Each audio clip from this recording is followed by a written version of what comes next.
Hey there. This is part 2 of a 2-part episode. Feeling a little lost in the dark? Head back to part 1 and find your way back. Enjoy the show.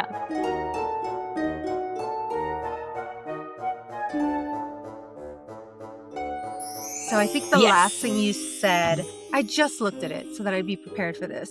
Yeah, it happens. It was about the marriage, right? Yes. Their inheritance and that Linton. Well, we were saying that the Lintons protected Isabella. So Cathy technically won't inherit anything.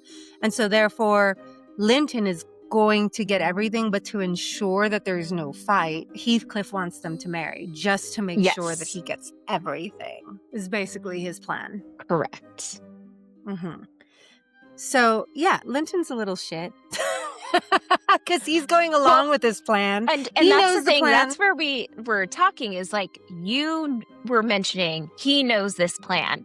So let me ask you this. The plans within plans, it's like very Iago or Iago, however you want to pronounce his name. Othello.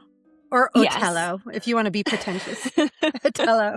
Otello. So it just goes back to the revenge. And my question, and this isn't necessarily a question that needs an answering, but more contemplation. The revenge arc has played out when we start the novel, right? Mm-hmm. All of this has transpired. And Yes. when we meet these characters via Lockwood, we meet a disgruntled Cathy, a disgruntled Hareton, and an equally miserable Heathcliff. So, for all this revenge, for all of these plans, Heathcliff doesn't seem to end up in a better space. Like, I just don't I get his vengeance. Like, I understand to some extent him, like, saying, like, we're going to hell in a handbasket and I'm taking everybody with me. Yeah. But at the same time, usually you want people to witness what you did. At least that's what I get. Like when people are taking everyone down, it's like they want people to see this catastrophe that they created. And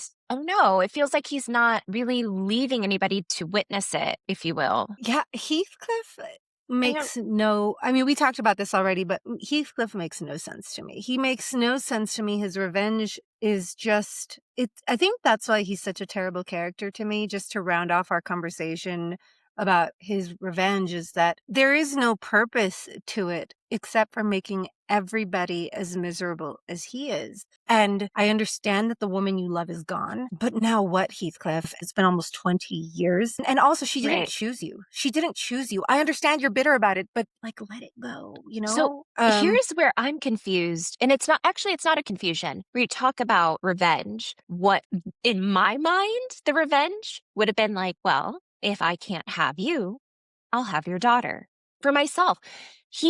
I'm telling you, I've watched a lot of movies. I know. But don't like that. I mean, it's not liking but I know it, it's a trope. I know it's a trope. I know it's a trope. I mean, for everything that's given. Yeah, but he hates her. This is fresh. But this is fresh. Yeah. You know what I mean? He hates the daughter. He hates the daughter because he feels like the daughter took her away. It's just such going back to last week's episode, how do people consider this love? It's so obsessive. It's so hateful. It's so disgusting. And then with the doubling in the nature versus nurture, we get to the children. And, we've talked a lot about Hareton. And then we've got Linton, who is so much like Heathcliff in some ways and so much like the Linton in other ways, right? He's like emo Heathcliff. You know what I mean? Like when Heathcliff was in his sullen, to me, that's like the fussiness.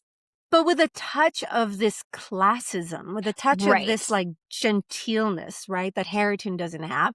And now let's get to Cathy. And here we can bring in Nelly as a biased narrator as well. I find it hard to really, and I think this is why it's so delicious, the way that Emily Brontë set this up about a story within a story, the narrator telling the story to Lockwood. And we have to really think about Nelly as, is she telling us the true story, or is she a little biased in the way she tells the story? When she talks about Linton and she's so disgusted with him, notice how he all of a sudden becomes sort of villainous in his action. Everything that she talks about Linton prior to her disgust at making fun of Hareton for not knowing how to read, there's a sympathy towards it.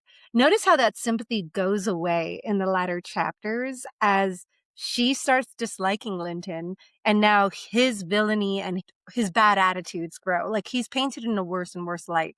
Hareton, for all his faults, is painted in a mysterious but favorable light. I find it more sympathetic light. And sympathetic, and a very sympathetic. I mean, favorable in its sympathy, I guess is what I mean. Not favorable as in it's good, but as in we get a lot of, she's an apologist for heritage. Like, I was going to say that I think that juxtaposes having them placed together. She can understand that Hareton's lack of finesse is not in his control, or wasn't in his control, but he tries to come through that, right? He tries to find a pathway. Linton, he can't control all of his circumstances, but he, again, has privilege, right? He is a gentleman. He has access, but he doesn't do anything with it.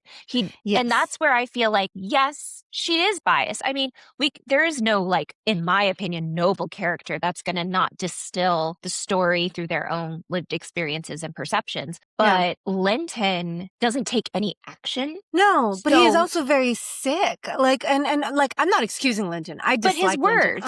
But his words, like his words. Yeah. But again, they're being reported by Nelly after the fact. And so I'm not arguing that Linton is a favorable or sympathetic character at all. I'm just wondering how much Brontë did this on purpose with this narrative structure. We see Nelly kind of being sympathetic to Linton, and when that sympathy starts to dry up, her description of Linton becomes very negative.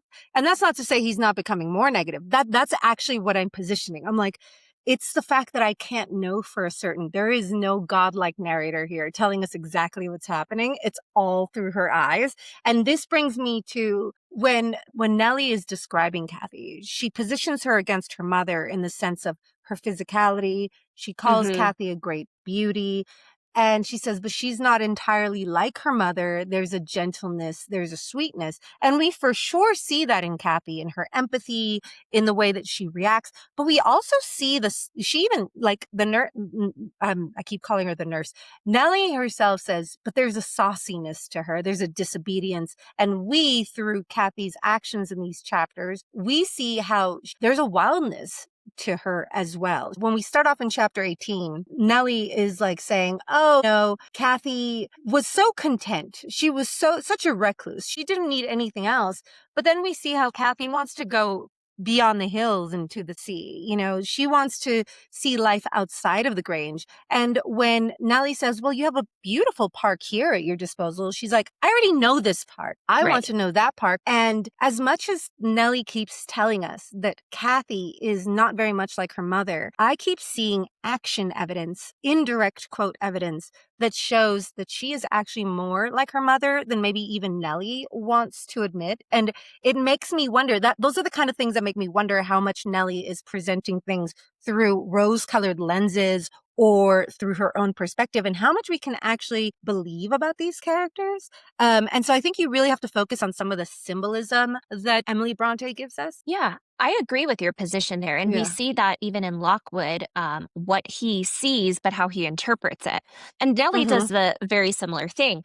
I think it's very clear. I think I can trust what she sees. How she feels about it or how she wants to position herself and paint the light, I do think changes on her favor of how she's feeling. And then sometimes I think it comes in well with her now wisdom of, oh, I saw it this way, but now I know better, right? Yeah.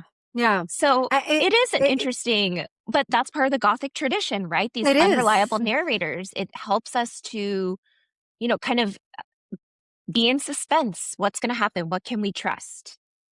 Yes. And so what we can trust, however, is all narrators in some way or another, unless they are third person omniscient, are going to be biased, right? But we can look at the symbolism that Brontë chooses to put into this. And so one of the things I said very early on is that birds are going to be very important because the Brontës grew up on the moors and they were kind of obsessed with this bird book. And the first thing that Nelly says about Heathcliff is he's a cuckoo, sir. And the first thing she says about Cathy is that she grew like a larch. Now, a larch is another name for a lark, which happens to be Cathy's favorite bird. They are known for being strong, they are known for being resilient, and they are known for growing in difficult environments. All things that are very Cathy, are they not? They are also known for singing and soaring. They love to be free and they delight in life. They can exist in captivity as long as you give them, you can't put them in a cage. They have to have a large domain in which they can fly and soar and sing. That's where they do best. What's also interesting is that when we look into previous chapters, I didn't talk about this, but Catherine is compared to a lapwing constantly. And a lapwing are birds that are restless moorland birds. Larks actually exist all over Europe, I believe. But lapwings are moorland birds. They are restless and they tend to nest on the ground, which what you brought in previous episode about she exists in the air, but she's also base and of the earth. Right. Very interesting when it comes to lapwings. I didn't know that about those birds. Yeah. And so there's that connection to Heathcliff's baseness. But, and just like these larks, they can exist in captivity, but they need, again, a lot of freedom, or else they don't do well if you tighten or constrain them. So I think it's really interesting when Brontë puts in these little symbolisms. I think she's leaving little breadcrumbs for the audience to be able to tell when Nellie isn't quite understanding her charges, because she is so impatient with Catherine. And then she is so patient, loving, and understanding towards Cathy. And yet I see a lot of similarities between these two women. And that's what makes me wonder about Linton and about everybody else through Nellie's eyes, because you're just like, well, you've got these two women who are doubled, the mother and the daughter. And yes, of course, they're different. I myself admitted that Cathy seems to be more empathetic to Catherine's selfishness, that she seems to be more caring for her family in terms of their comforts than her own, juxtaposed against Catherine, who's a little more self-centered. But that wildness is there. They keep bringing up the fairy with Cathy. Now, fairies are very interesting creatures, especially in the early 19th century. Now, Michelle, remind our audience, what prior to the 19th century, especially in Ireland and in Scotland, but also in England, how do people perceive fairies as a trope? So the fae, as the community would be called, and that encompasses more than just fairies, right? These are changelings. These are other kind of mythical woodland and what's a creatures. Changeling? What's a changeling? So, well, doesn't a fairy put the changeling in? I might have that mixed up. So basically, no, they do. Basically, let's say you have a newborn baby, a changeling would be brought in by a fairy, and they would take your newborn and leave a changeling in its space, which is a fairy creature, similar to a cuckoo. Interesting. I never thought about that. I never made that connection. Exactly. I love connections. But the changeling resembles that baby, if not a carbon copy, but it literally kind of like sucks dry and, it eats everything. It consumes all. And then the fairy will take the baby into the forest and raise it as its own. But fairies you didn't know what you were going to get with a fairy. You didn't know if they were going to be benevolent, grant a wish, provide good fortune, or if they were going to be tricksters. Sometimes they led you to your fall, not like a metaphorical fall, but to your end. So they were mischievous. Yeah, you never knew we were going to get. And here's the thing is fairies were something to be respected, something to be a little bit feared. As to the changeling, this is neither here nor there for the chapter, but just an interesting tidbit. Some scholars believe that the changeling was actually possibly an autistic or neurodivergent child, because, you would have this quote unquote, normal quote unquote child that would be born. And then all of a sudden, the way autism hits or neurodivergence hits, they start behaving a little differently. All of a sudden they were talking, now they can't talk. And so they didn't understand why that was. So they used fairies. Now, by the time we get to the Victorian tradition, in the early 19th century, we start seeing a shift in attitudes towards fairies. Fairies start becoming more the creatures that we know them to be today. They are Tinkerbelly, Tinkerbelly's magical, mystical, like beautiful things that people are winged. kind of obsessed with them. People were just kind of like, oh, what you know about fairies now, that like children love fairies and you want to catch one. That's what they thought about fairies starting in the 19th century. Now, like I said earlier, I'm not a scholar on Brontë or on Wuthering Heights. But from what my research and the little bit I know based on that research, and the fact that Brontë is a very subversive writer, fairies, if she brings up comparing Catherine to a fairy, perhaps she was saying in the 19th century mind's eye of she was so magical, she was so mystical, and this is why Hareton is so taken by her, because she's a little fairy. Yeah. But I think she's also, if I were writing a paper on this, I would start researching, yes, but to what extent is she talking about Catherine as in an old school fae, something you don't mess with, something to be respected, a wildness and a strength and resilience, sort of like the lark, and that Cathy owns as well. That maybe And I would even say, Heathcliff doesn't realize he shouldn't be messing with. Like, this girl right. is more than he bargains for, I think. And yeah, Cathy is the best parts. We always say, we don't always say, but often it is said that the children are the best parts of the parents, right? And I think Cathy really owns that. Catherine is restless. Her existence is never settled in one sphere or the other. She can't just be, right? And when she has bouts of depression, sullenness in both worlds, with Heathcliff, with Edgar Linton, where Cathy, she finds comfort and love and solace in her family life. And yet she has the curiosity and adventurous spirit to go beyond and see what's beyond while holding the family close, because she doesn't ever let that go. And I love that about her character. And she's given a lot of freedom. If we really think about it, she's able to move in this world, in between these homes and amongst these men, with a freedom that Catherine was never able to do. And without all of the criticism, because she's never criticized for her, what did they call Catherine? Just like running wild. Like, she's criticized for not thinking about her family or not being considerate, but she's not in the class way deemed classless. Well, and she's not constrained to her social status as you have to be a lady, you have to be a woman. That is unladylike. They never. Because she occupies that space. That's true. You know what I mean? I think in many Catherine ways, didn't. Yeah, she that's learned true. to, but she was not. That's true. But I have to say, going back to something you said earlier that I thought was interesting, is the fact that the Lintons, the old Mr. and Mrs. Linton, the fact that they set up Isabella with a trust, essentially, to protect her, so that if she didn't have to worry about getting married, because she had something to, like, she could run away and be a single mother. I wonder if that's how she ran away and was a single mother. It must be. She must have had the trust, and the will just was like, hey, this is where this goes. She must have.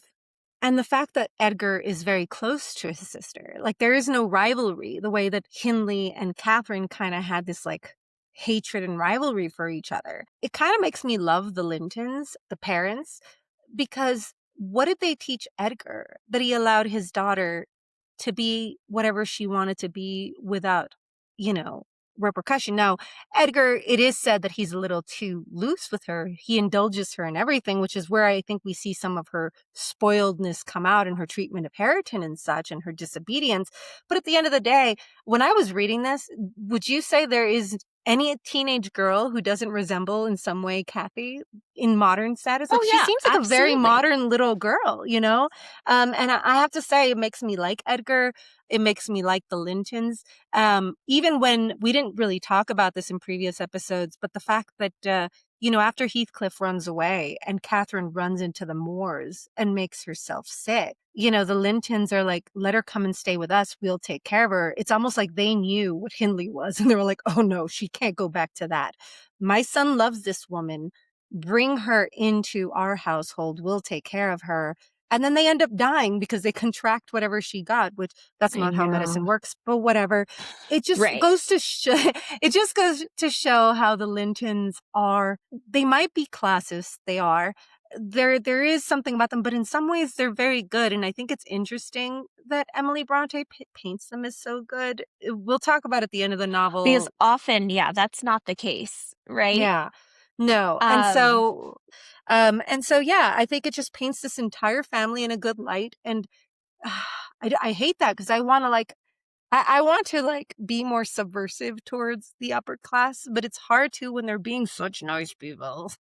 I don't know. Well, I think too is that Cathy's able to bring that, even though, I mean, we end on the cliffhanger here, where she is essentially lured and then manipulated with her dying father, right? Like just ugly and gross to marry Linton, which it seems like it was going that way anyway. So I mean, that that's was what just Edgar wanted. It was that's just what Edgar came around to wanting. That's what but Heathcliff wants. But you have to remember I that don't know if that's Heathcliff. what Cathy wants, but No, I don't think that's what Cathy wanted. I mean, she says as much when she says, "I wish you were my brother." Oh no, I don't want to marry you. Sometimes husbands and I wives know, hate right? each other, but I don't ever want to hate you. Then Papa will love you. I'll love you. I wish you were my brother. You know. Yes. And the thing is, I think what Heathcliff recognizes is that, and this is true. We see this in chapter 25 or 26. Edgar is changing his will to protect Cathy in the same way that the Lintons put in their will to protect Isabella. And the same Edgar way Isabella writes to protect her son. So yeah, exactly. So it's all there, and Heathcliff knows that, which is why he kidnaps Cathy. But I think this is a perfect place. We've talked about the three characters, the doubling. We talked about Nellie as an unreliable narrator, and we certainly talked about Heathcliff's vengeance.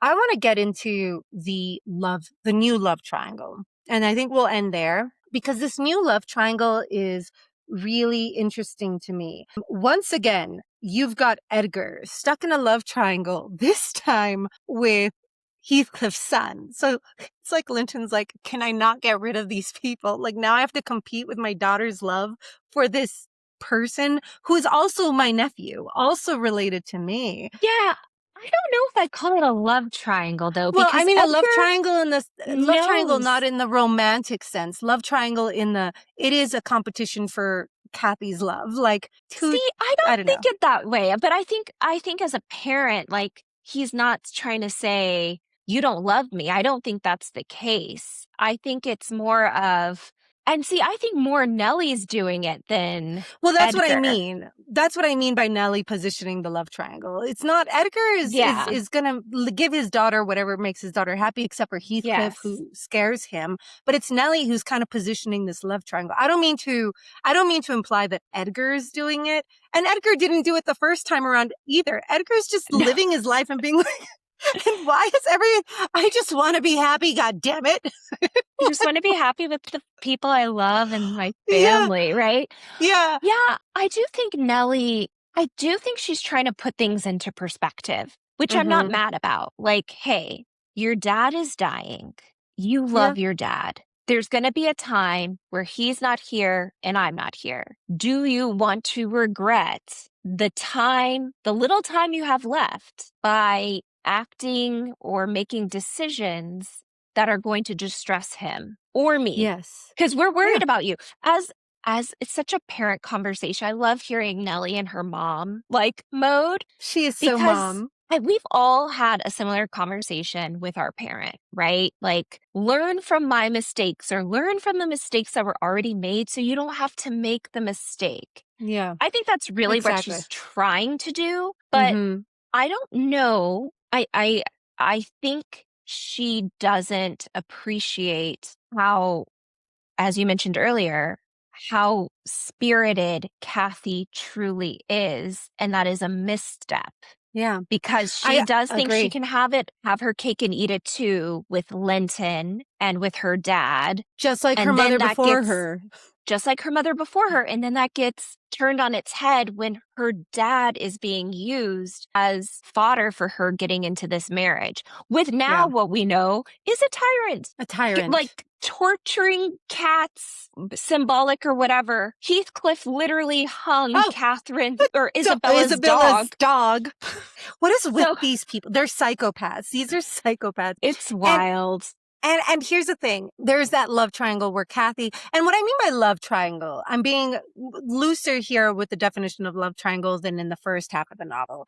I'm talking more about like Cathy being pulled in two different directions insofar as what she wants to actually do. Like how Cathy is both like her mother and distinct from her mother in that her heart is pulled into these two different directions of seeming responsibility towards her family, just like Catherine felt a pull between Heathcliff and Edgar, and she could never quite be happy if the other were unhappy. That's what I mean by love triangle between Cathy and Edgar and Linton. Not that she loves her father more than everything. Even Linton says, oh, well, I don't want to be your brother. I want to marry you because then you'll love me more than your father. And she's like, oh, silly, I'll never love anybody more than my father, you dumbass.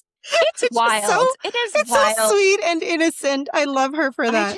But it's true because he has done such a great job, and Nellie too, but he has done such a great job with her.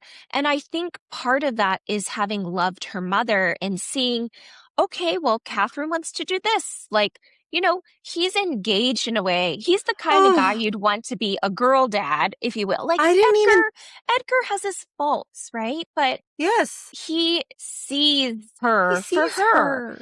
And he doesn't prevent her. And you know what? He doesn't disparage anyone either. He says, you know what? I don't need to go into all the details. What you need to know is this man, Heathcliff, doesn't like me, period. He doesn't go into all the nastiness, doesn't get caught up in the tea. He just says, I need you to trust me. He's going to hurt you to hurt me. And that's not on you. That's on him. It's so healthy compared to Heathcliff's toxicity. Right. And when she's, you know, this match with Linton is happening, he's like, you know what? Maybe this will mend the past in some ways that I cannot. So for all of that to then be used against her as when she's a pawn to checkmate this, you know, inheritance, if you will, so that Heathcliff can be the master of the universe, it just makes it uglier. It just makes it uglier. It makes it so much worse. And you know what? You said something that I absolutely love, and I don't want to forget this thought because what you said just like, right in the heart of hearts. Edgar loved Catherine. And the fact that he gives Cathy so much freedom tells me that he knew that Catherine loved freedom. And he wanted, like you said, he knew her. And so he wants her to have what her mother couldn't have. I mean, it's just such a beautiful, like, you be free. I want your wildness to sing true. And in that part that you're talking about where he says, why do you think I kept you from Heathcliff? And she's like, oh, because you don't like him. And he's like, do you think that I would put my feelings above your own? That means if that were the truth, that means I care more about my vengeance, my anger, than how you feel about your cousin and your life. And in that, he's saying, look, kid, you are more important to me than anything and than anything that happened in the past. And if it means your happiness, I will grant you anything you want if that's what it means to make you happy. Because for all we know, that's the promise he made her mother, right? Like, I will make this child happy. Right. We don't know if that it's in my control, if I can do it, it'll be done. So you have to trust me when I say that this is not good for you. And it just brings me back. I just want to throw this in there because I keep thinking about it. It's not here or there, but we didn't talk about it in the last episode. And I felt like it was such a disservice to Edgar and to Nellie that, you know, after Catherine dies, she is laid with a locket of Edgar's hair. Yes. Oh my God. Yes. I was just thinking about this too. Yeah, yes. I was too, because you can't look. I know that Edgar wasn't her passionate love. I'm not delusional. I like Edgar as a character. He has flaws. He's problematic in some ways, but all in all, he's a good human. Like, and she gets laid to rest with a lock of his hair inside a locket. And when Heathcliff comes to see her, he breaks in. Of Edgar's hair, Yes. sorry. And then when Heathcliff breaks in to go see her body, he opens the locket, takes out Edgar's hair, throws it, and then puts his lock in. And then Nellie, having observed this, goes back in and takes both locks of hair. And Nellie is the one person who really tries to do right by Catherine. She intertwines these hairs and she puts them so that she can be buried with her two loves. And I think, that brings us back to Cathy, who's like, I love my family, but I love my father. And to me, she's not a detestable character. To me, she is like Isabella. She is a character that you get frustrated with. She's a character that makes some really bad moves, making fun of Hareton when he doesn't know how to read. Even Nellie breaks through her rose-colored glasses to be like, you were not raised that way. That is detestable behavior. But I just find it so funny how history is repeating itself in these chapters and how Heathcliff is not only manipulating history repeating itself, but also he is messing up the experiment. When they did experiments on twins earlier on to understand nature versus nurture. And I'm like, you are messing this up because you are putting your own perspective into these twins. And yeah. And the thing is, he thinks he's so smart, right? Yeah. Heathcliff thinks he's, and in some respects he is, right?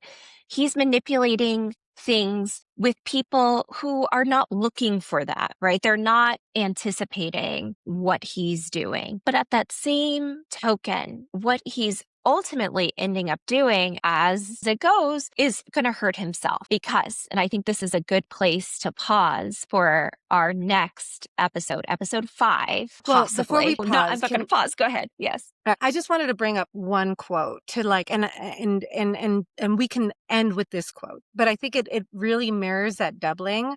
And I'm bringing it up because you highlighted it. You were like, good. I want to come back to this. It's the quote where Linton and Cathy are arguing. And it's all about this love, right? And Linton says to her, well, I'll tell you something, said Linton. Your mother hated your father now and then. Oh, exclaimed Catherine, too enraged to continue. That's your father's tale too, I suppose. And she loved mine. And Catherine, loved mine. Heathcliff, added Linton. You little liar. I hate you now, she panted, and her face grew red with passion. She did, sang Linton, sinking into the recess of his chair and leaning back his head to enjoy the agitation of the other disputant who stood behind. And so I'm like, I just wanted to end with that quote because I'm like, talk about history repeating itself. Linton being a little prick, enjoying making his cousin feel bad about this. And just giving, basically Emily Brontë is making fun of the simplification of like, Catherine hated your father and loved my father. And that's why this is all it. And we know that we know that there's some truth to that, but it's not the 100% truth. And Cathy responding to that of like, that's not true. And that locket that's intertwined. I think this is Brontë letting us know it is not that simple. Linton is an unreliable narrator. I never meant, this is my argument, by the way. Nellie's an unreliable narrator.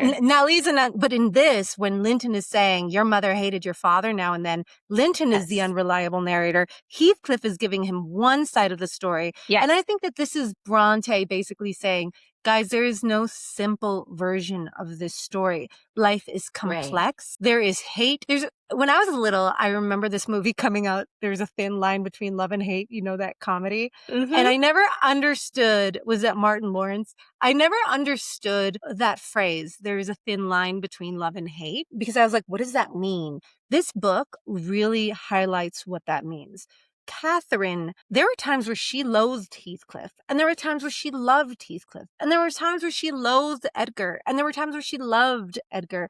And to reduce her to just like, she loved him and didn't want to be with him. I think that Brontë, with that little sing-songy, is just telling the audience, whoa, what I'm trying to create here by creating this like unreliable narrator, Nellie, is that life is more complicated and more complex than anybody can reduce it to just a fairy tale, that people in and of themselves are complex beings and their capacity for love is such that it confuses even us sometimes. I mean, anybody who's ever been in love or loved knows that you are sometimes confused by the visceral reaction you have towards the people you love the most. You almost think you hate them. So right. And I think that's a beautiful way to put it, because when we come to Act 5, our resolution in denouement, I think we're going to have to re-examine the assertion or the question we asked, is this the greatest love story ever told? Because what Heathcliff unknowingly puts into motion may just be something really beautiful. Yes, because there's one more love triangle that we haven't discussed and that you guys don't know is